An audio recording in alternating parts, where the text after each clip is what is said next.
good morning! Nagbabalik na naman si Sherry na lagi nagmamaganda. Nagmamaganda talaga.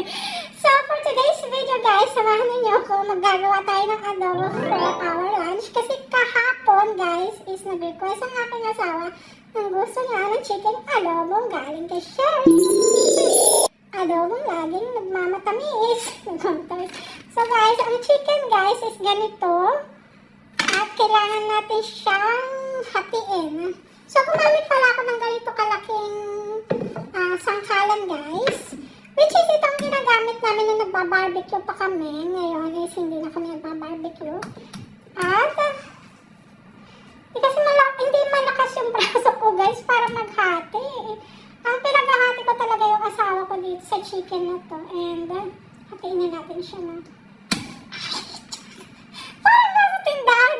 Parang nasa market ako na nagtitinda ng mga chicken at saka mga pork na hatiin. Tingnan natin. Nahati ko na siya. Try this.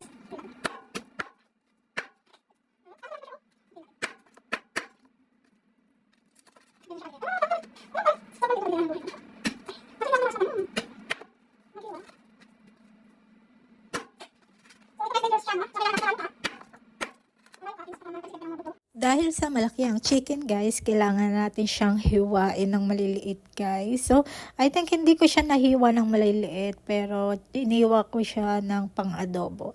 So yung adobo ko guys is my own style. May kanya-kanya tayong style ng pagluluto ng adobo at ayun ang ating lulutuin for today's video. Hindi naman kailangan ng marami. So, ilan lang, chuchu. Pinibili lang ako.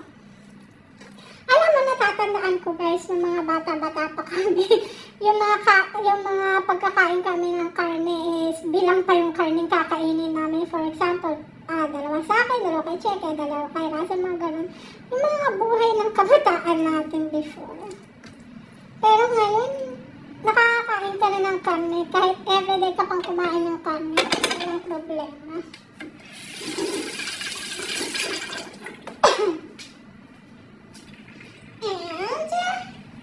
Sasabihin ko sa inyo guys, ang aking chicken adobo is hindi perfect. Minsan okay yung klase niya at minsan hindi okay. Ang kinagandahan lang kasi guys is hindi po maarte ang aking asawa. So kahit na anong niluluto ko sa kanya is walang problema. Sa pag-aasawa kasi guys, kailangan talaga marunong ka magluto. Wala naman kayong katulong na magluluto para sa inyo kundi ang sarili ninyo. So yan, nakapag-ano na tayo ng adobo ng chicken and dito guys sa apartment, mahilig yung asawa ko sa karne. Sobrang hilig niya ito. At kumakain din naman siya guys ng vegetables, no? Pero talagang kailangan ng katawan niya ng karne. Parang nangihina ba siya pag hindi siya nakakain ng karne. At saka dito guys, may mga karne dito sobrang mumura lang. Mura lang ang karne. Dito sa ibang bansa, may mahal na karne, may mga murang karne. More on, pag nagsisale sila, mura ang chicken. Kaya puro chicken ang binibili na asawa kasi mura eh. At saka kasi ako guys, magkaiba rin kami ng asawa ko sa pag-grocery na. Pag ako kasi nag-grocery, ayoko nang tinatambakan dito ng pagkain sa bahay. Which is, dalawa lang naman kami. Kung puro mga Filipino food ang tinatambak nila, okay sana like tocino, hotdog, longganisa, mga ganyang food, okay sana. Kaso, hindi. Food talaga nila. Dito kasi sa lugar nila guys, walang Filipino grocery store. Yes, walang Filipino grocery store na hindi katulad sa ibang bansa is sa ibang lugar is meron, no? Like in Dubai, guys. Sa Dubai talagang ang groceries nila dyan is mixed with Asian food. Ang kaso, guys, sabihin ko sa inyo, yung mga Filipino food, tsaka mga Filipino cosmetics product, yung mga pampaganda, ang mahal sa ibang bansa. Doble ang presyo. Mura sa Pilipinas, dumoble na ang presyo pag itinransfer sa ibang bansa. So, yan. So, minsan kasi guys, walang choice yung mga Pilipina. i-take na lang nila kasi talaga walang nagtitinda dito ng mga Philippine product. Sa may San Paulo guys is may restaurant doon, Filipino restaurant.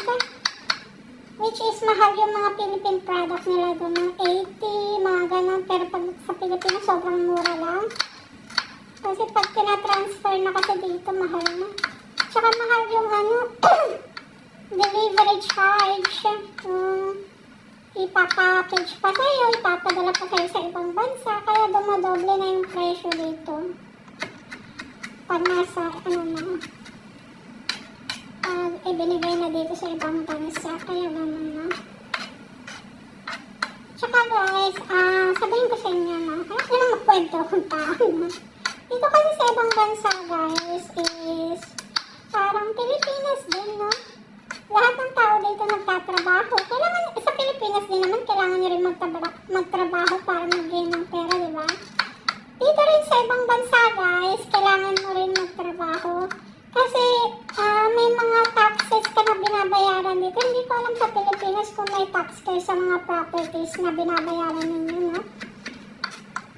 Kasi doon sa Isabela, yung bahay nila namin doon, hindi naman sila nagbabayad ng tax. So, dito kasi guys, every year may tax kang binabayaran. Lalong-lalo na kung may property ka. Pero kung nagre-renta ka lang, siguro yung owner lang nababayad ng tax. Kayo na ang sasagot nun. Kasi dito, the more na malaki yung bahay mo, malaki din yung tax na binabayaran mo. Kasi guys, yung asawa ko may malaking bahay siya. Ang laki ng tax na binabayaran niya every year. Talagang hindi mo carry, mga 14,000 mahigit. So, kaya sinasabihan niyo akong mayaman. Mayaman kami sa mga bills. Gusto niyo bayaran? Gusto niyo bayaran yung bills namin, guys? Para na makaluwag-luwag kami sa mga bayarin namin, no?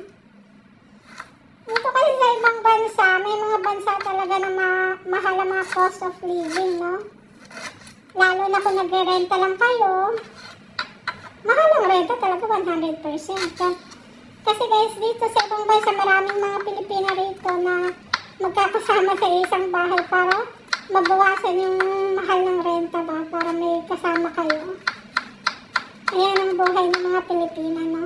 Kasi kung hindi nyo kaya yung renta, kailangan ninyo ng kasama sa bahay para magbayad ng electric, water, mga ganon. So, ayan guys, nahiwa na natin ang dapat hiwain. Ganito po ang itsura natin.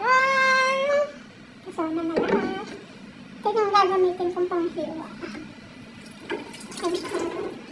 Matapos yan is kuha tayo ng basahan. First ko na ito. Kasi gusto kong tuyo ang aking kamay. And kukuha na tayo ng ito, pan.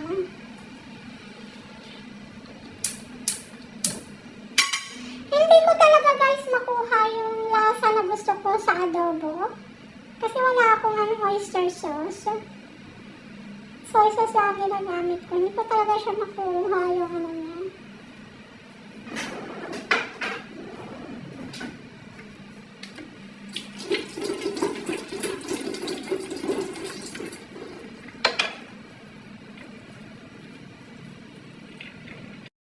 So, ayan guys. I think mainit na yung pan. Ay, hindi natin yung rice. And, pagkatapos niyan, lagay na tayo ng oil. Hindi ako masyadong guys, nag-iilaw dito sa may kusina. Kasi makikita ako sa kabilang building. Wala kami ng pantakip doon. So, pag nagluluto ako, nakikita nila ako. Tapos din guys, lahat na ng mga sibuyas, bawang at saka luya, pinagsasama-sama ko na. Para isahang sunugan na lang. Sunugan. Isahang luto na lang siya. Kita niyo ba? Hindi nakikita yung aking niluluto. So, hindi po ako expert, okay? Hindi ako expert sa cookingan. 다시 허락한다면 그대 다시 올 수 있다면 내 지난 기억 속에서 그 아픔 속에서